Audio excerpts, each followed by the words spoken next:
My name is Abadwan. I've been a member of the ICGJC for over 20 years. So, and I have seen a lot over the years. I've seen the transition where you went from the original leaders of the church to Jermaine Grant, which is Tazadakia. He calls himself the Holy God Sent Comforter. And I have lost my first family being in the church just out of my dedication to Christ. It was a lot that have happened over the years. But when Jermaine Grant took over the church, everything changed from the focus being on Christ, and he went to Jermaine Grant. And I was very turned off by that. I know a lot of you people in the church, you recognize my face. It's a lot of things that happened over the years when Tazadakia took over that just turned me off, okay? I know a lot of you have seen, you know that Tazadakia is a maniac. You know that Tazadakia is a madman.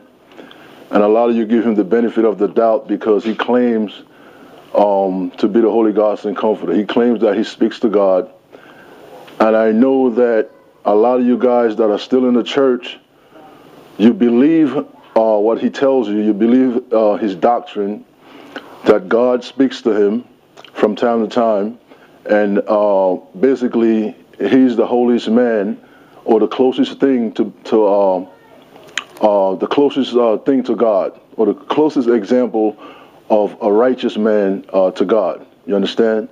So, but there's a lot of things that was obviously happening that turned me off over the years when he took over. And one of the main thing that turned me off, I want to speak on specifically. One time is when Tazadakia purchased. I know you guys have seen a lot of cars over the years that he had purchased, but I remember one time. I can't remember what year. If I have to guess, I will probably say about 6 years ago. One of the main things that turned me off one time, Tazadakia pulled up in a Hummer, a black Hummer with rims on it. And for those of you that have been in the church for some time, there was a van that was parked in front of the church that was being used for church purposes, meaning to take the camp out and different things of that nature.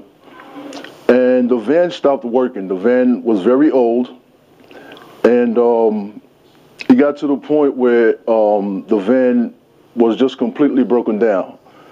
So one time, Tazadakia pulled up with his Hummer with rims on it, another one, and basically they called men for manpower to help move the van, push the van out of the parking spot so that Tazadakia can put his Hummer where the van was at.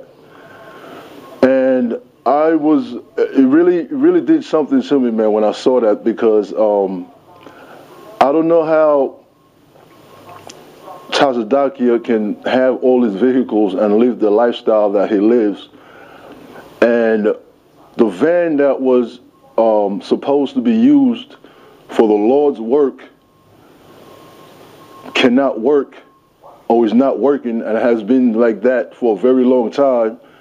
But every time you look around, he's popping up with new vehicles, luxurious cars. You know what I'm saying? There's a lot of things that turned me off over the years, and that was definitely one of them. So we pushed the van out of the way, and he parked his Hummer, and he was on the phone. I remember him being on his phone, and he went upstairs, and it was business as usual. That really did something to me, man. And I remember periods of times of being in the church where it would rain, and brothers would have to run for buckets and mops and stuff, because once it started raining, it would leak from the ceiling. These are things that I looked at over the years, man, that really turned me off, man. And I said to myself on several occasions that something definitely has to be wrong. You understand? It's clear that something is very wrong, the way that this guy operates. He lives this lavish lifestyle with all this money that's coming into the church. And a lot of you don't know A lot of you do not know, and you're not aware of the amount of money that comes through them doors. There's a lot of money that comes through the church. You understand? And obviously, it's going to him to live his lavish lifestyle. You understand? So